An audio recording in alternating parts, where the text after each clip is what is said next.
안녕하세요, 벨라라입니다. 오늘은 스케치 형태 잘 잡는 방법에 대해서 알려드리도록 하겠습니다. 먼저 저는 A5 사이즈 종이를 준비를 했고요. 이 종이는 이렇게 종이의 반이 표시가 되어 있어요. 표시가 안 되어 있다면 연필을 사용해서 이렇게 반을 가늠해 주시면 됩니다. 이렇게 소묘에서 많이 쓰는 방법이에요. 근데 저는 제가 만든 종인데 편리하게 이렇게 해두었어요. 그래서 이쪽에서 시작해서 조금씩 약간 견우와 직녀가 만난다는 느낌으로 선을 이렇게 이어주세요. 이렇게 찍 하면은 닿지 않을 가능성이 굉장히 많기 때문에 위에서 조금씩 내려오고 밑에서 조금씩 올라가고 이런 식으로 선을 해주시면 훨씬 더 쉽게 하실 수 있고요. 가로선도 마찬가지입니다. 여기서 나와서 견우와 직녀가 만나듯이 조금씩 해서 중심점을 일단 잡고 시작을 해주시면 어떤 게 좋으냐, 그림을 정 가운데에다가 딱 그리실 수 있어요. 그래서 첫 번째로는 그림 정가운데다가 그리는 방법을 알려드리도록 할게요. 제가 지난번 예전에 올린 영상에서는 뭐 의도한 건 아닌데 굉장히 정사각형 형태의 그림을 그렸어요. 그런데 거기서 직사각형이나 또 다른 모양의 그림은 형태를 어떻게 잡냐라는 질문을 많이 해주셨는데요. 그래서 오늘은 그러한 가로로 길거나 세로로 긴 이미지들을 한번 형태를 잡아보도록 하겠습니다. 많은 분들이 좋아하고 저도 굉장히 좋아하는 고양이 그림을 그려보도록 할 건데요. 이 책은 애니멀 컷 일러스트레이션 동물 컷 42번 이라는 책입니다. 지금도 판매가 되고 있는지는 모르겠는데 만약에 판매가 안 된다면은 제가 그린 그림을 캡처해서 보고 그리시면 되겠죠? 이렇게 해서 가로로 긴 이 누워있는 고양이를 한번 해볼게요. 쉽게 스케치를 하는 방법을 알려드리면 이 고양이를 일단 위에서 가장 튀어나온 부분 여기 있죠? 여기를 잡으시고 왼쪽 밑에서 가장 튀어나온 부분, 왼쪽에서 가장 튀어나온 부분, 그리고 오른쪽에서 가장 튀어나온 부분은 꼬리네요. 그리고 밑에서 가장 튀어나온 부분을 이렇게 선으로 따주세요. 여기는 거의 평행인 것 같아요, 그죠? 그래서 이 직사각형 네모 박스 안에다가 그림을 그리시면은 고양이가 완벽하게 찰 수 있겠죠? 그래서 항상 짧은 선보다는 긴 선을 기준으로 하시는 게 좋습니다. 그래서 가운데에다가 넣으시려면은 이 꼭지점을 중심으로 이 변과 이 변의 길이가 같게 하는 게 좋겠죠? 그게 바로 이 직사각형을 반으로 나누었을 때, 그리고 또 이렇게 반으로 나누었을 때 이 꼭지점이 바로 여기에 가는 겁니다. 이해가 되셨나요? 굉장히 수학적이죠? 저는 지금 그림이 굉장히 작기 때문에 눈대중으로 이렇게 반을 나누었는데요. 눈대중이 안 되시는 분들은 역시나 연필을 사용하셔서 이렇게 재서 해주셔도 됩니다.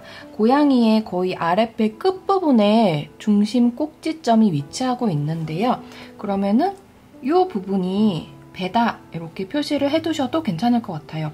그 다음에는 이 정도로 이 선을 A라고 하고 밑에 선을 B, 그 다음에 요 세로선을 C, 그리고 요 세로선을 D라고 할게요.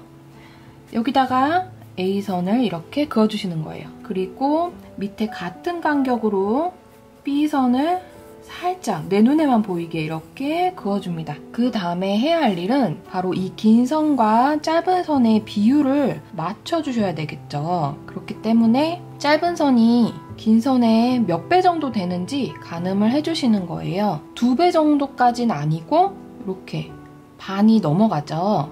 여기서부터 여기까지 길이가 조금 더 이 세로선보다 짧은 걸 보실 수 있어요. 그렇다면 여기서도 마찬가지로 가늠을 해두시고 이 세로선이 더 길어야 되니까 이 정도면은 괜찮을 것 같아요. 그래서 이렇게 네모 박스를 그어가시는 거예요.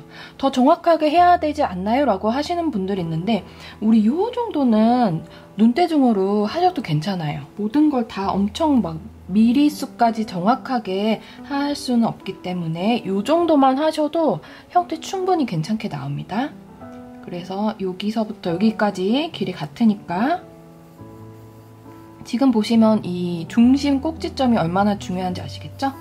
그래서 우리 A, B, C, D에 선을 다 그었어요. 이 안에 이제 고양이만 그려주시면 되는데요. 만약에 나는 이런 거 처음이에요. 더 자세하게 하고 싶어요 하시는 분들 있을 수 있겠죠. 저는 형태 잘 못 잡아서 더 등분을 하고 싶어요 하실 때는 이렇게 더 나눠주셔도 됩니다. 이렇게 세로선을 반반씩 이렇게 쪼개서 이 사각형이 똑같은 게 8개가 있는 거죠. 1, 2, 3, 4, 5, 6, 7, 8 이렇게 8등분을 해주셔도 좋습니다. 그러면은 선들한테 걸리는 부분이 훨씬 더 많이 생기기 때문에 스케치 할 때 훨씬 더 쉬워지실 거예요. 그러면 우리 한번 다시 볼까요? 이 선에서 조금 오른쪽이 머리가 나오고 이런 식으로 되겠네요. 이런 식으로 고양이 얼굴이 완성이 될 것 같아요. 그리고 이 중심에서 이 정도 위가 얼굴 끝이 되고 여기서 또 가슴이 시작이 되고 이런 식으로 조금씩 맞춰나가 주시면 됩니다. 꼬리가 이렇게 나오고요. 처음에 하실 때는 볼펜으로 하시기보다는 틀리면 또 바로바로 지워줘야 되니까 될 수 있으면 연필로 해주시는 걸 추천드려요. 이렇게 해서 고양이 배가 있고요. 중간에 이렇게 진하네요. 배가 이렇게 이런 식으로 되고 팔이 어디서 나오냐? 이 칸의 거의 중간에서 이렇게 나오고 있어요. 머리가 이렇게 있고 이런 주둥이 같은 경우에는 동그랗게 형태를 잡은 다음에 디테일하게 나중에 해주시면 훨씬 쉬워요. 그리고 여기서 이렇게 머리가 나오고요. 요 거의 끝에서 귀가 나오네요. 그리고 머리가 여기 정수리가 조금 더 올라가야 될 것 같아요.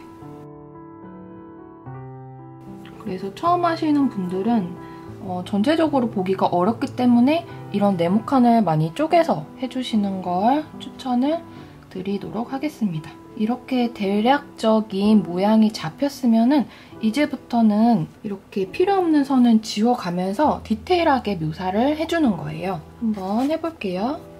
지금 이렇게 디테일한 형태를 잡을 때는 지우개도 많이 사용이 되는데요. 그 이유는 베이스에 지금 위치를 잡아놨던 그 부분을 지워가면서 위에 새로운 선을 디테일하게 더해주고 있기 때문이에요. 만약에 밑에 있는 선을 지우지 않고 진행을 했을 경우에는 굉장히 완성된 형태가 전체적으로 약간 지저분하게 보일 수 있기 때문에 이렇게 지우개를 사용해서 해주시면 좋고요. 새 것을 사용하실 경우에는 모서리가 뾰족해서 디테일하고 좁은 부분을 잘 지우실 수 있지만 계속해서 사용하다 보면은 끝부분이 점점 둥글게 되잖아요. 그래서 뾰족한 부분을 사용할 수 없게 돼요. 그럴 때는 칼을 사용해서 지우개를 반으로 약간 비스듬하게 잘라서 사용을 해주시면 다시 뾰족한 부분이 만들어지거든요. 그래서 그 모서리 부분을 사용해서 그리시면 더욱더 좋습니다. 소묘를 할 때는 기다란 떡지우개를 많이 사용하기 때문에 이러한 방법을 많이 사용을 해주고 있어요. 그리고 지금 보시는 것처럼 안에 있는 선들보다는 바깥쪽 테두리에 있는 선을 조금 더 두껍게 표현을 해주셔야지 전체적인 형태가 더욱더 또렷하게 나타나게 됩니다. 내가 조금 강조해주고 싶은 부분, 특히나 곡선이지만 꺾이는 커브가 조금 강한 부분 있잖아요. 그 부분을 조금 더 진하고 약간 두껍게 해주시고 그렇지 않은 부분들은 조금 더 얄쌍하게 표현을 해주신다면 조금 더 전문가적인 표현도 하실 수 있을 거예요. 이렇게 해서 계속해서 진행을 해보도록 하겠습니다.